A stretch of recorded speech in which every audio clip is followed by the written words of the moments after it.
Hello friends, तो आज हम देखेंगे टार्जन सीरीज़ की एक नई मूवी, जहां कुछ लोग ऐसे मीटेओराइट को ढूंढने जाते हैं जिससे पृथ्वी से डायनासोर का खात्मा कर दिया था। तो मूवी शुरू करने से पहले प्लीज़ हमारे चैनल को सब्सक्राइब करें। मूवी की शुरुआत में हमें दिखाया जाता है कि एक पहाड़ के साइज़ का मीटेओराइट पृथ्वी की तरफ बढ़ रहा है और देखते ही देखते पृथ्वी से लाइफ का नामो निशान मिटा देता है। यहाँ से सीन शिफ्ट होकर प्रेजेंट डे में आता है, जहाँ हम ग्रे स्टोक कंपनी के मालिक जॉन को देखते हैं, जहाँ पता चलता है कि वो एक जेम्स नाम के साइंटिस्ट के साथ मीटेओराइट को ढूंढने की कोशिश कर रहा होता है। उसके साथ उसकी फैमिली भी यहाँ आई हुई है, जिसमें उनकी वाइफ एलिस के अलावा उनका बेटा जॉन जूनियर भी है। उनके बहुत कोशिश करने के बाद भी वो उस मीटेओराइट तक नहीं पहुँच पाते, जो जंगल के किसी रहस्यमय कोने में छिपा हुआ है। और जॉन इसे एक मिथ समझकर पूरी रिसर्च को बंद करने का फैसला लेता है, पर जेम्स उसे समझाता है कि ये कहानियाँ नहीं बल्कि सच है और इस मीटेओराइट से वो अनलिमिटेड एनर्जी जनरेट कर सकते हैं। लेकिन जॉन उसे भी अपनी फैमिली के पास वापस जाने के लिए कहता है, लेकिन जेम्स कहता है कि वो यहीं रुककर इस पर और रिसर्च करना चाहता है और वो उसे वहीं छोड़कर निकल जाते हैं। यहाँ से थोड़ी ही दूर हम एक गुरिल्ला कैन को देखते हैं, जिनका लीडर एक कार्चिक नाम का गुरिल्ला है, जो अपनी वाइफ केला और अपने बेटे के साथ रहता है। लेकिन एक दिन टबलेट नाम का गुरिल्ला उससे लड़ाई के लिए चैलेंज करता है ताकि वो क्लैन का लीडर बन सके, लेकिन वो कार्चेक की ताकत के आगे नहीं टिक पाता। कार्चेक उसे जिंदा छोड़ देता है, लेकिन वो धोखे से पीछे से उस पर हमला करता है और उसे मारकर क्लैन का लीडर बन जाता है। अब सब गोरिल्ला ये देखकर बहुत दुखी होते हैं, लेकिन कोई भी टबलेट की ताकत का सामना नहीं करना चाहता। इधर वापस जाते हुए जॉन के हेलीकॉप्टर में कुछ गड़बड़ हो जाती है, जिससे कोर्स चेंज होकर वो जंगल के एक अनजान हिस्से में आ जाते हैं। पायलट किसी तरह हेलीकॉप्टर को कंट्रोल करने की कोशिश करता है और तभी जॉन की नज़र उस मीटेओराइट पर पड़ती है जो अभी तक उनसे छुपा हुआ था, और वो समझ जाता है कि जेम्स सच बोल रहा था और तुरंत पायलट को नीचे उतारने को कहता है। पायलट और फैमिली को अकेला छोड़कर वो अकेला ही उसे चेक करने चला जाता है और एक गुफा के रास्ते होता हुआ अंदर जाता है। हाँ, उसे एक कैफ से कुछ रोशनी आती हुई दिखती है और अंदर जाते हुए उस बीच में लटक रहे हुए वो एक मीटेओराइट को देखता है। वो एक कुल्हाड़ी की मदद से उसका एक छोटा टुकड़ा तोड़ देता है और तभी वो मीटेओराइट चमकने लगता है। देखते ही देखते वो गुफा ढहने लगती है और वो उस टुकड़े को लेकर बाहर की ओर भागता है, जहां उसे एलिस मिलती है और सामने बना एक वोल्केनो एक्टिव हो जाता है और उससे बचते बचाते वो किसी तरह हेलीकॉप्टर की तरफ पहुंचते हैं। तभी हम देखते हैं कि उनका केला का बेटा खेलते हुए एक पहाड़ी से नीचे गिर जाता है और वो उसे नहीं बचा पाती। अचानक वहाँ मौसम बहुत ही ज़्यादा ख़राब हो रहा होता है। तभी वहाँ मौसम बहुत ज़्यादा ख़राब हो जाता है और जॉन को लगता है कि वो इस टुकड़े की वजह से हो रहा है। तभी उनके हेलीकॉप्टर पर बिजली गिरती है और वो एक पहाड़ी में क्रैश हो जाता है। केला भी हेलीकॉप्टर को क्रैश होते हुए देख लेती है। तब वो अगली सुबह वहाँ पर पहुँचती है और देखती है कि जॉन के बेटे को छोड़कर वहाँ सब मारे गए हैं और वो उसे अकेला देखकर अपने साथ ले जाती है। अगली सुबह जॉन आँखें खुलती है तो वो देखता है कि वो एक जंगल में है, जहाँ उसे केला दिखाई देती है। खुद को गोरिल्ला के बीच देखकर वो डर जाता है। टबलेट को भी उसका यहाँ आना बिल्कुल पसंद नहीं आता, लेकिन केला उसे अपने बेटे की तरह प्रोटेक्ट करती है। उदास जॉन का बेटा अब खुद को अकेला फील करता है, लेकिन बाद में वो गोरिल्ला के बच्चों के साथ घुल मिल जाता है।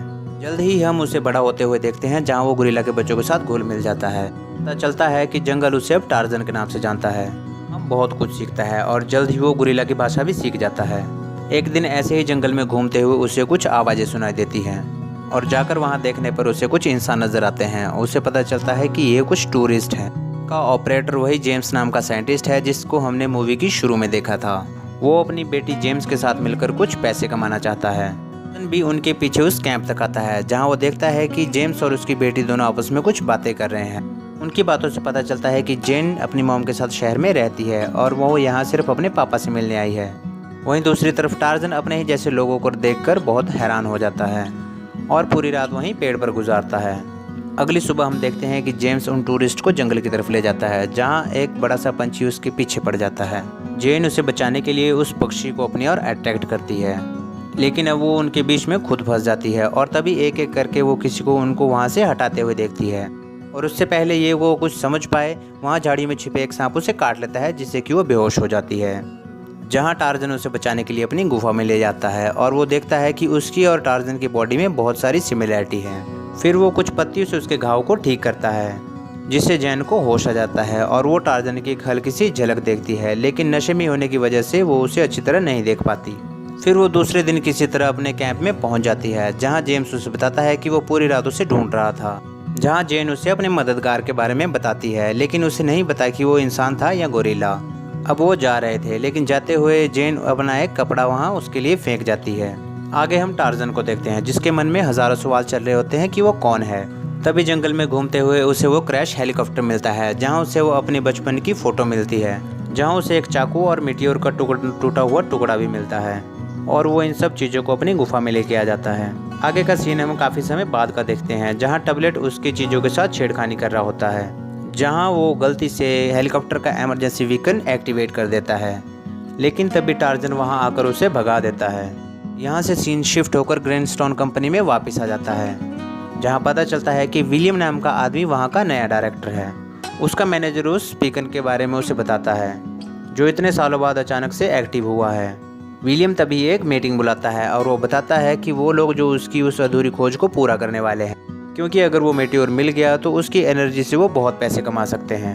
यही हम जेन को देखते हैं, जो जानवर को बचाने वाले एक अफ्रीकन कैंप में काम करती है, और यहाँ वो विलियम से कुछ डोनेशन मांगने आई है। विलियम को भी लगता है कि एक अच्छा कवरेज रहेगा, ताकि मीडिया और उसके कॉम्पिटिटर्स उसका असली मकसद ना जान पाएँ। जल्दी वो अपने एसोसिएट स्मिथ और जेन के साथ उसके डैड के कैंप की तरफ निकल पड़ता है। जंगल में टार्जन भी उस हेलीकॉप्टर को कैंप की ओर जाते हुए देखता है, और जल्दी ही वहाँ भी वो खुद पहुँच जाता है, जहाँ वो जेन को देखता है और तुरंत उसे पहचान जाता है। रात को छुपकर वो जेन के टेंट में जाता है, वहाँ रखी चीज़ों को यूज़ करके देखता है, लेकिन जल्द ही जेन वहाँ टेंट में आ जाती है, और इससे पहले कि वो टार्जन को देख पाए, टार्जन वहाँ से चला जाता है। इसके बाद हम जेम्स को देखते हैं, जो विलियम के असली इरादों को भांप जाता है, और वो उसे वार्न करता है कि मीटियोर को ढूंढने में बहुत खतरा है, और कहीं ऐसा ना हो कि उसका हाल भी जॉन जैसा हो जाए। लेकिन उसे इन बातों से कोई फ़र्क नहीं पड़ता। वो उसे कहता है कि यदि उसने और उसकी बेटी ने उसका साथ नहीं दिया तो शायद उसे और उसकी बेटी को बहुत प्रॉब्लम हो सकती है। जेन को भी स्मिथ से उसकी असलियत का पता चल जाता है। उसे लगता है कि उसके डैड भी उसके साथ मिले हुए हैं, और उससे वो नाराज़ होकर जंगल की तरफ भाग जाती है, जहाँ एक चट्टान खिसकने से वो नदी में गिर जाती है। टार्जन भी उसे फॉलो कर रहा होता है, और वो उसे बचाने के लिए उस नदी में कूद जाता है। जहाँ टार्जन एक बीच पर पहुँचता है, वो देखता है कि एक मगरमच्छ बेहोश पड़ी जेन की तरफ बढ़ रहा है, और वो तुरंत उसे बचाने जाता है। इससे पहले कि मगरमच्छ जेन तक पहुँचे, वो मगरमच्छ को दबोच लेता है, और उनके बीच एक लड़ाई होती है, और दोनों एक दूसरे पर बहुत भारी पड़ते हैं। लेकिन एंड में अपने चाकू की मदद से टार्जन उसे मार देता है। जल्दी ही जेन को होश आ जाता है, और वो देखती है अपने सामने टार्जन को, और उसे पता चल जाता है कि पिछली बार भी उसे बचाने वाला टार्जन ही था। जेन देखती है कि वो ज़्यादा वर्ड नहीं बोल पाता, लेकिन वो किसी तरह एक दूसरे को अपना नाम बता देते हैं। इसके बाद टार्जन उसे जंगल की सैर करवाता है, और ऐसा लगता है कि वो दोनों एक दूसरे को चाहने लगे हैं। इसके बाद टार्जन उसे अपने शेल्टर में लेके जाता है, और अपना प्यार दिखाने के लिए उसे वो मीटियोराइट का टुकड़ा गिफ्ट करता है। तभी जेन को ढूंढते हुए विलियम्स और जेम्स भी वहाँ आ जाते हैं, और टार्जन को देखकर विलियम्स ये समझ जाता है कि ये ज़रूर ही क्रेनस्टॉक का बेटा है, जो किसी तरह उस क्रैश में बच गया। उसे पता है कि ग्रेस्टॉक कंपनी का असली वारिस यही है, जहां वो समझ जाता है कि अगर ये वापस आ गया तो ग्रेस्टॉक कंपनी उसके हाथ से चली जाएगी। जहां वो टार्जन को शूट करने की कोशिश करता है, लेकिन जेन उसे बचा लेती है, और वो उनसे बचते हुए जंगल के एक ऐसे कोने में आ जाते हैं जो किसी दूसरी दुनिया की तरह लगता है, जहां हमें पता चलता है कि मीटियोराइट से निकलती हुई एनर्जी ने यहाँ के एनवायरनमेंट को पूरी तरह बदल के रख दिया है, जिससे यहाँ कुछ अजीब और ख़तरनाक जीव पैदा हो गए हैं। तभी पेड़ों से निकली कुछ आदमखोर बेलें उसे पकड़ लेती हैं, और एक मॉन्स्टर जैसा दिखने वाला जीव उन्हें मारने की कोशिश करता है, लेकिन टार्जन किसी तरह अपने चाकू की मदद से उन्हें बचा लेता है, और वो लोग तुरंत वहाँ से निकल जाते हैं। आगे बढ़ते हुए वो लोग उसी गुफा में आ जाते हैं जहाँ वो मीटियोराइट रखा हुआ था। टार्जन को यहाँ अपने डैड की पुरानी कुल्हाड़ी मिलती है। जेन भी समझ जाती है कि यही वो जगह है जहाँ ग्रेस्टॉक और उसकी फैमिली मारे गए थे, और टार्जन हकीकत में उनका बेटा जॉन है। तभी वो मीटियोराइट चमकने लगता है, और वो दोनों वहाँ से निकलकर बाहर भाग जाते हैं। आगे टार्जन उसे अपनी मॉम से मिलवाता है, जहाँ टबलेट एक और इंसान को वहाँ देखकर बहुत ही गुस्सा हो जाता है, और वो टार्जन पर हमला कर देता है। लेकिन वो टार्जन के आगे नहीं टिक पाता, और उसके मारकर वो क्लैन का नया लीडर बन जाता है। जेन उसे कहती है कि उसके डैड उसे छोड़ना नहीं छोड़ेंगे, और इससे गोरिल्ला कैंट को खतरा हो सकता है। इसीलिए वो टार्जन को उसे वापस कैंप छोड़ने के लिए कहती है। कैंप में विलियम की नज़र उस टुकड़े पर पड़ती है, और वो उस टुकड़े को जेन के गले से निकाल लेता है, लेकिन तभी टार्जन उसे प्रोटेक्ट करने के लिए वहाँ आ जाता है और विलियम्स, जिसे इसी मौके की तलाश थी, वो उसे शूट करने की कोशिश करता है। और तभी उनका पीछा करते हुए उनकी माँ केला भी वहाँ पहुँच जाती है और इससे पहले कि वो केला को रोक पाए, विलियम्स उसे शूट कर देता है। फिर वो जेन के साथ साथ टार्जन को भी वहाँ कैद कर लेता है। लेकिन रात को कुछ गोरिल्ला वहाँ आकर टार्जन को छुड़ा लेते हैं और वो अपनी माँ केला की बॉडी को लेकर वहाँ से चला जाता है। आगे विलियम जेन से कहता है कि अगर वो उन्हें मीटियोर तक नहीं ले गई तो उस टार्जन और बाकी के गोरिल्लास को मार देगा। और डर कर जेन उनकी मदद करने को तैयार हो जाती है। इधर टार्जन देखता है कि केला अभी जिंदा है और वो उसके घावों को ठीक करने लगता है। तभी उसकी नज़र विलियम्स के हेलीकॉप्टर पर पड़ती है, जो जेन के साथ मीटियोर की तरफ जा रहे होते हैं।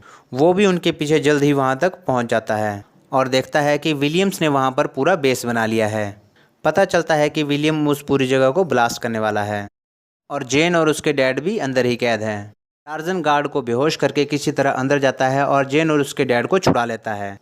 वहाँ वो दोनों विलियम को रोकने के लिए जाते हैं, लेकिन जेम्स वहीं पे बॉम्ब की केबल काटने के लिए रुक जाता है। विलियम भी देखता है कि डेटोनेटर काम नहीं कर रहा है। तभी वो टार्जन और जेन को देखता है। वो समझ जाता है कि ये सब इन्हीं की वजह से हो रहा है और इससे पहले वो उन्हें कुछ नुकसान पहुंचा पाए, टार्जन आवाज़ देकर अपने जंगल के सभी साथियों को बुला लेता है। विलियम और उसके आदमी उनका मुकाबला नहीं कर पाते और जल्द ही टार्जन विलियम को पकड़ लेता है। तभी अचानक वहाँ ज़मीन फटने लगती है। सब लोग अपनी जान बचाने के लिए इधर उधर भागने लगते हैं। जेन को अपने डैड की याद आती है, जो अभी भी वहाँ गुफा में फंसे हुए हैं और वो उनको बचाने के लिए कुछ भी नहीं कर पाती। तभी विलियम एक हेलीकॉप्टर में बैठकर वहाँ से भागने की कोशिश करता है, लेकिन टार्जन उसे रोकने के लिए एक बड़ा सा पत्थर उठा के उसकी तरफ फेंकता है। पत्थर लगने से हेलीकॉप्टर का बैलेंस बिगड़ जाता है और वो नीचे खाई में गिरकर क्रैश हो जाता है। आगे हम देखते हैं कि वहाँ सब कुछ नॉर्मल हो जाता है और टार्जन जेन को लेकर अपने क्लैट में वापस आ जाता है। वहाँ हम केला को देखते हैं, जो अब बिल्कुल ठीक हो चुकी होती है। वो जेन को देखकर बहुत खुश हो जाती है। जेन टार्जन का जंगल के लिए प्यार देकर खुद भी वहाँ रुकने का फैसला कर लेती है और कहती है कि वो दोनों मिलकर यहाँ की हिफाजत करेंगे। एंड सीन में हम देखते हैं कि जेम्स किसी तरह वहाँ से बच निकला है और उसके हाथ में मेटियोर का एक बहुत बड़ा टुकड़ा है और इसी के साथ हमारी मूवी ख़त्म हो जाती है। तो दोस्तों, मूवी अगर अच्छी लगी हो तो प्लीज़ चैनल को सब्सक्राइब करें। Thank you.